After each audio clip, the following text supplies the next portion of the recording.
In all of you, unit number 4, materials, metals and non-metals. Okay, that lesson is going on, so that remain part now I would like to take. Okay, so listen carefully.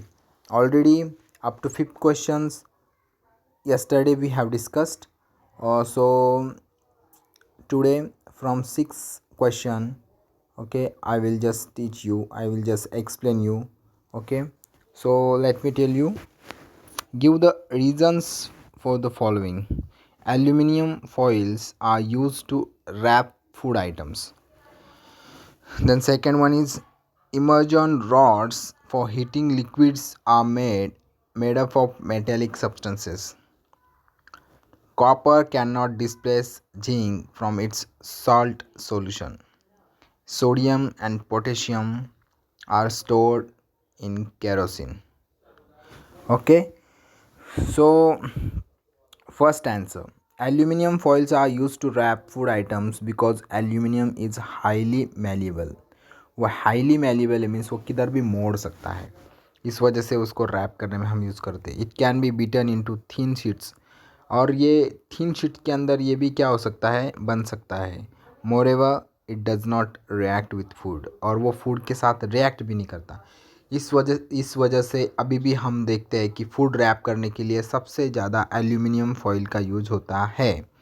तो immersion rods for heating liquids are made up of metallic substances. तो immersion जो rod होता है वो क्यों use किया जाता है, लिक्विड हीट, जो हम हीट करते हैं लिक्विड को. ओके, तो वहाँ पर इमर्जन रॉड का क्यों यूज़ होता है, और वो कहाँ से बना होता है, मेटेलिक सब्सटेंसेस से बना होता है. ओके, तो metals are good conductors of heat and electricity, सबको पता है. Therefore immersion rods for heating liquids are made of metallic substances. इस वजह से, क्योंकि वो जो हीट, वो क्या होता है, वो गुड कंडक्टर्स होता है ऑफ हीट एंड इलेक्ट्रिसिटी का. हीट और इलेक्ट्रिसिटी को अच्छे से फ्लो कर सकता है. ओके, मेटल्स, तो इस वजह से वहाँ पर यूज़ होता है. ओके, तो copper can not displace zinc from its salt solution. The reactivity of zinc is higher than copper. जो रिएक्टिविटी होती है जिंक की, ये कॉपर से भी हाई है. तो only a metal of higher reactivity can displace a metal of lower reactivity from its salt solution. सिर्फ only a metal of higher reactivity can displace. Okay, जो मेटल की जो हायर रिएक्टिविटी होगी, ओके, कोई भी, ओके, तो वो displace करेंगी metal of lower reactivity from its salt solution. Copper can not displace zinc from zinc sulphate solution. Okay, तो अभी आखिरी का जो क्वेश्चन है, sodium and potassium are store in kerosene. Sodium and potassium are highly reactive metals. They can catch fire even when they come in contact with air. तो sodium और potassium ये highly reactive metals होते हैं, और वो fire जो होता है, अगर एयर भी उनकी कांटेक्ट में आती है तो वो फायर हो जाते हैं, मीन्स वो उस आग को पकड़ लेते हैं. So they have to be kept in kerosene. तो इस वजह से उनको केरोसिन में रखा जाता है. ओके, तो क्वेश्चन 7 है, can you store lemon pickle in an aluminium utensil? Explain. No, we cannot store lemon pickle in aluminum utensils as metals react with acids to liberate hydrogen gas. जब metal कोई acid के साथ react होते हैं तो वो hydrogen gas क्या होते हैं, प्रोड्यूस करते हैं. The pickle which is acidic in nature. तो एसिडिक होता है नेचर, उसका नेचर क्या है, एसिडिक है पिकल का. तो कैन बी स्पॉइल, फिर वो स्पॉइल हो सकता है. इस वजह से वो एल्यूमिनियम के यूटेंसाइल में हम उसको पिकल को नहीं रखते. तो अभी 8 नंबर का जो क्वेश्चन है, in the following table some substances are given in column 1. यहाँ पे दिया है मेटल से कुछ. Okay, and in column 2 some uses are given, uses दिया है उनका. Okay, so match the items in column 1 with those in column 2. तो अभी हमको क्या करना है, द गोल्ड, अभी गोल्ड का उसका क्या बनाते हैं हम, ओके, उसको हम ज्वेलरी बनाते हैं, डी. ओके, तो उसका डी आया है. ओके, और आयरन से क्या बनेगा, आयरन से मशीनरी, एल्यूमिनियम से रैपिंग फूड, कार्बन से फ्यूल, कॉपर से इलेक्ट्रिक वायर और मरकुरी से थर्मामीटर्स। तो ये आंसर आपको पहले यहाँ पर क्या करना है, पॉज करना है वीडियो और आपको वो आंसर भी लिखना है आपके नोटबुक में। तो आखिरी के जो 3 क्वेश्चंस हैं, what happens when dilute sulphuric acid is poured on a copper plate, और जो iron nails are place in copper sulphate solution.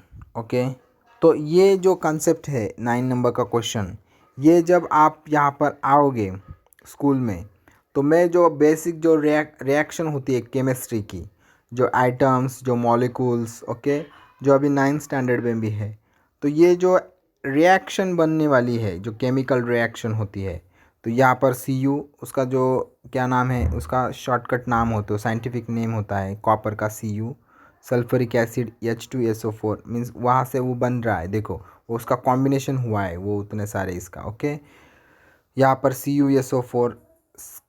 Okay, तो ये जो है, ये जो एक्शन जो है, ये रिएक्शन जो बन रही है यहाँ पर। ओके, तो मैं वो आपको वो आने के बाद पढ़ाऊँगा। ओके, तब तक वो क्वेश्चन को स्किप करते हैं और 10 क्वेश्चन लेते हैं। जितना इजी अंडरस्टैंडिंग है वही हमको सिर्फ लेना है ऑनलाइन में। जो हम यहाँ पर उसको हम एक्सप्लेन नहीं कर सकते, उसको हम नहीं लेंगे। ओके, तो Saloni took a piece of burning charcoal and collected the gas evolved in a test tube. So how will she find the nature of the gas? Write down word equation of all the reactions taking place in this process.